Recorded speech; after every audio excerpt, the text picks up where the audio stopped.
I am clearly the diversity hire. I hit 2 check boxes. I'll let you decide which one that is. And no, I'm not one of the T's, so relax, okay? How's everybody doing? We're good.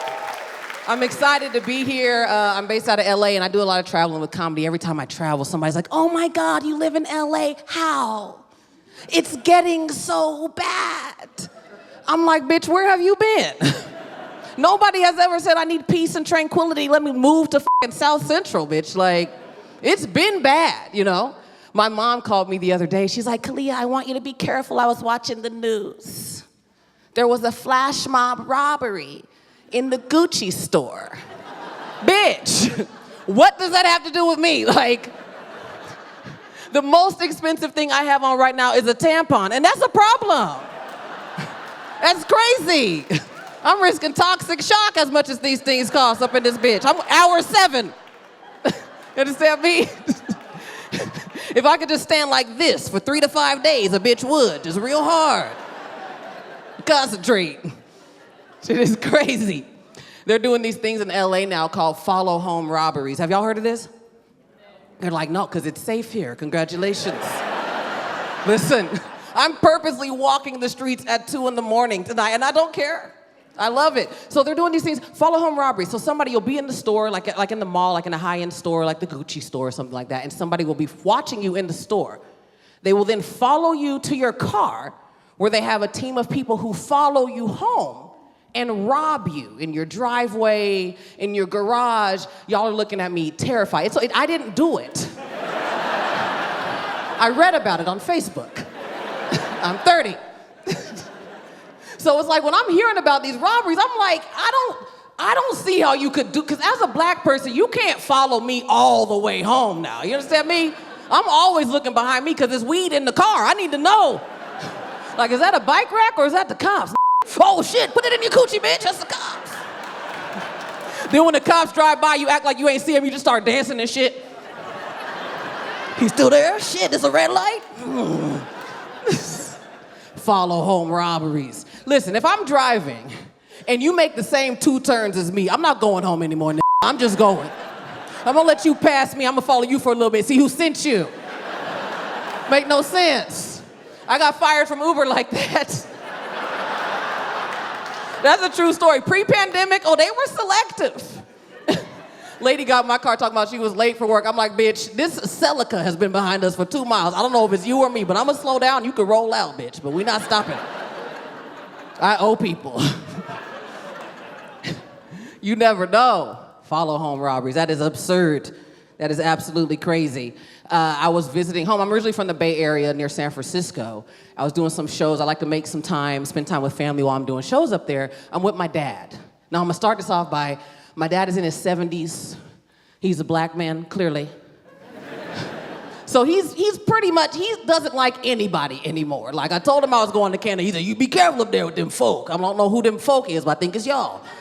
So, we're in his truck, and he's going off because he thinks somebody been following him. Now, my dad, he won't say the N-word, but he says brother with such a hard B that I feel like sometimes he just say nigga sometimes. So we in the car, and he's like, this bitch-ass brother been following me. You see that? I'm like, you called him a bitch. You could say nigga. So he mad, he going off, talking about he want to see what he talking about because he following him. I'm waiting for my dad to calm down because I'm looking at him. I'm like, bro, we are in the Chick-fil-A drive-thru. You are following the person in front of you. He's like, nah, he pulled in at the same time as me. I'm about to pull over and see what this brother talking about. And I'm like, okay, cool. Now I'm thinking there's about to be unnecessary violence. Because up until this point, I always thought my dad was very tough until that day. Because growing up, he used to tell me, yeah, I left North Carolina when I was 17.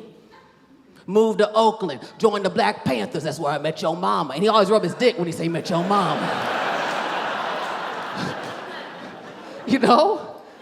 So I'm like, man, this man about to get his ass whooped. I'm hoping this guy just leaves Chick-fil-A. Of course, he pulls over, starts eating his food in the car. My dad looks at me like, see what I'm talking about? Come on, let's go. And I'm like, I am a lesbian. I'm not a boy. What you mean, come on? I'm not gonna fight. I'm gonna get footage for TikTok. And then we'll see what happens from there. So my dad gets out the car and he does this move. He does the fight skip. Okay? Think about it. Remember back in those high school fights, the motherfucker that did this right here? Oh, they're winning the fight. You can't do the fight skip and not win the fight. My dad, a big dude, he light on his feet. I said, oh shit, daddy finna whoop this nigga ass. I pulled the phone out. My dad goes knocking on this man's window. They get into it. Dad gets knocked on his ass. I'm looking, because as a black person, I'm looking at the man who used to whoop my ass as a kid, just got his ass whooped. I'm like, I could have been whooping this ass. I feel cheated. So then the dude sees me in the car and he's like, what's up? He thinks I'm his son or some shit. So he starts walking towards the car. I didn't know what to do. I just stuck my titties out. I was like, Dad, oh my God, Dad. Dad. Got a tampon on right now. My dad got back in the car. I tried to lighten the mood a little bit. I was like, man, Dad, all that Black Panther training must have went out the window, huh? You forgot about that? He looked at me, he was like, Kalea, let me tell you about that. I was like, wait a second. What you mean? Because listen, I grew up around a lot of white people. So Black History Month, I was doing all the oral reports.